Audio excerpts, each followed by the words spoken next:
लालू प्रसाद यादव और तेजस्वी प्रसाद यादव की रणनीति आरजेडी पर इस बार उल्टे पड़ गई भारी। आरजेडी नेता ही आरजेडी के प्रति खोल रहे हैं मोर्चे। दोस्तों नमस्कार, मैं हूं आपका दोस्त एसके चौधरी।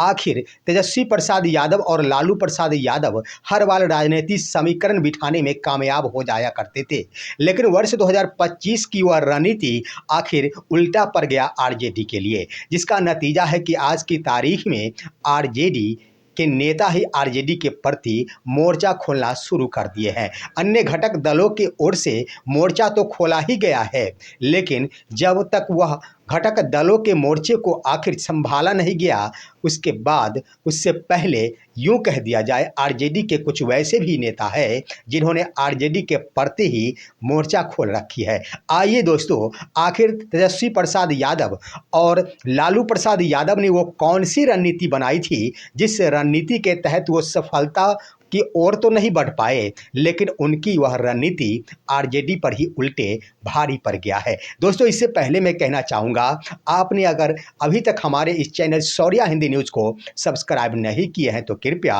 अभी सब्सक्राइब कर लेंगे। दोस्तों मैं जो भी बताऊँगा सटीक विश्लेषणों से आपको हमेशा ही रूबरू कराऊँगा।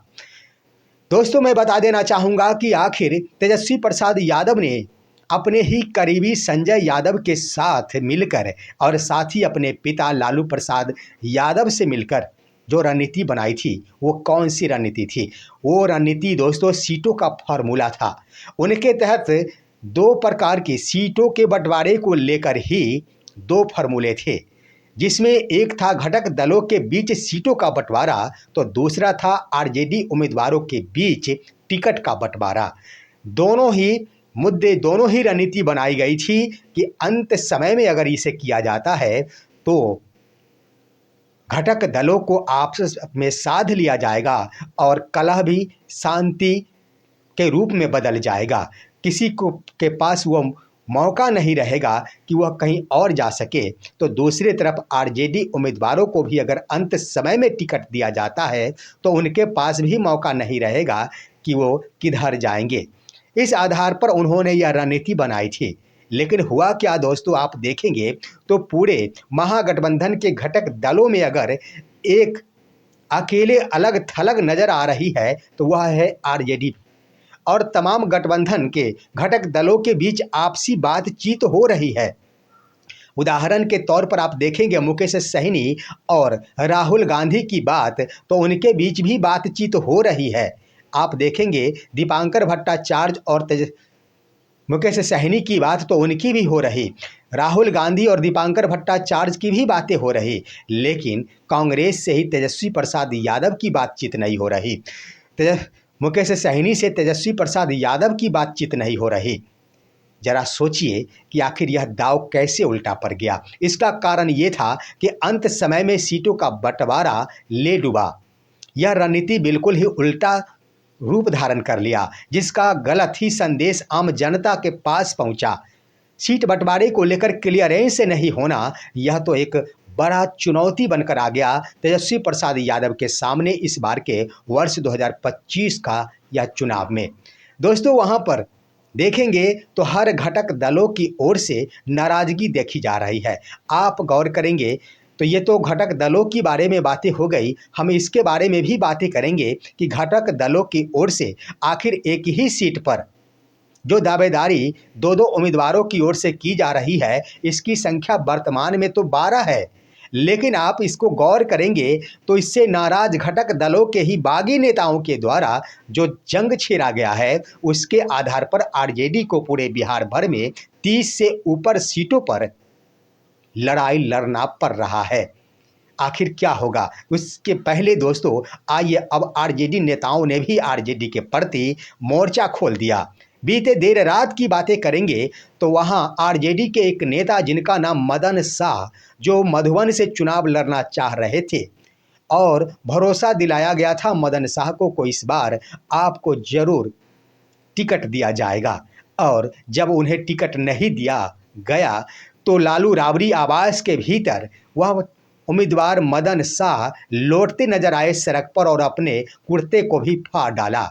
ये तस्वीर भी आप देख रहे होंगे, ये वही राजनेता है जिनका नाम मदन शाह है, मधुबन से चुनाव लड़ना चाह रहे थे। उन्होंने बड़ा आरोप भी लगाया। उन्होंने कहा कि तेजस्वी प्रसाद यादव के करीबी संजय यादव के द्वारा टिकट के लिए मुझसे 2,70,00,000 रुपए की मांग की गई।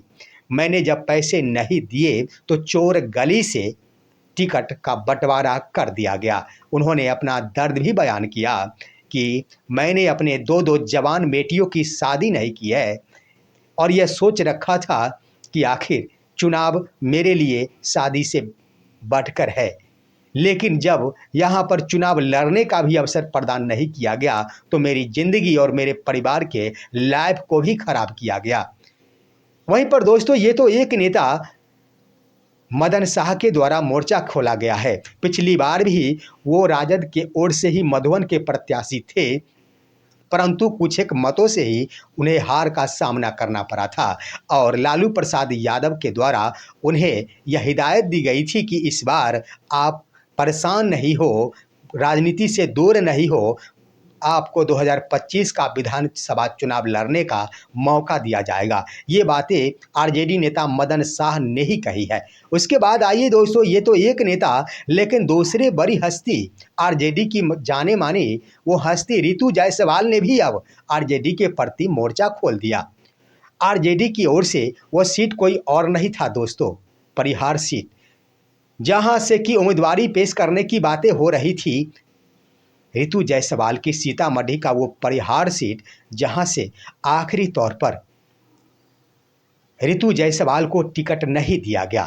दोस्तों, इसको लेकर अब तो मोर्चा खोल दिया गया रितु जायसवाल की ओर से। उन्होंने अपने एक्स हैंडल के माध्यम से यह पोस्ट करते हुए लिखा कि इस क्षेत्र को छोड़कर किसी और क्षेत्र से चुनाव लड़ना मेरे आत्मा को स्वीकार नहीं है। मैं निर्दलीय चुनावी मैदान में कूदूंगी। जरा सोचिए दोस्तों कि आरजेडी के इस लीडर के द्वारा अगर उसी सीट पर उम्मीदवारी निर्दलीय के रूप में पेश कर दी जाती है तो स्वाभाविक है कि वह किसी और का वोट नहीं काटेगी, आरजेडी उम्मीदवार की ही वोट काटेगी। रितु जायसवाल के बदले में वहां से आरजेडी के द्वारा वरिष्ठ आरजेडी लीडर रामचंद्र पुड़वे की बहू अस्मिता पुड़वे को सौंपा गया है। ये तो स्वाभाविक है कि अब अस्मिता पुड़वे की प्रतिष्ठा भी दांव पर लग गई है। जहां पर रितु जायसवाल ने मोर्चा खोलकर निर्दलीय नामांकन कराने का फैसला कर लिया तो स्वाभाविक है यह बड़ा झटका आरजेडी नेता के द्वारा आरजेडी नेता को ही दिया गया। लेकिन इस तरह के नामांकन आपको एक नहीं मिलेंगे। शायद इस मसले को तेजस्वी प्रसाद यादव के द्वारा नहीं भापा गया होगा, लेकिन पूरे बिहार के 243 सीटों में आरजेडी के द्वारा अगर 130 सीटों पर चुनाव लड़ा जा रहा है या 135 या 140 सीटों पर ही चुनाव लड़ा जा रहा, क्योंकि अभी तक इसका खुलासा तेजस्वी प्रसाद यादव के द्वारा नहीं किया गया। मेरा विश्लेषण तो कहता है कि चुनाव नॉमिनेशन 20 तारीख अंतिम तारीख है और ऐसा ना हो कि 19 तारीख के रात्रि तक तेजस्वी प्रसाद यादव और लालू प्रसाद यादव के द्वारा 243 सीट पर उम्मीदवारी पेश कर दिया जाए, क्योंकि घटक दलों के बीच आपसी तालमेल है ही नहीं, तो अकेले चुनाव लड़ना ही मुनासिब समझेंगे तेजस्वी प्रसाद यादव। तो मैंने कह दिया दोस्तों, आपने देख ही लिया कि इस तरह के मामले 30 सीटों पर देखने को मिल रहे हैं।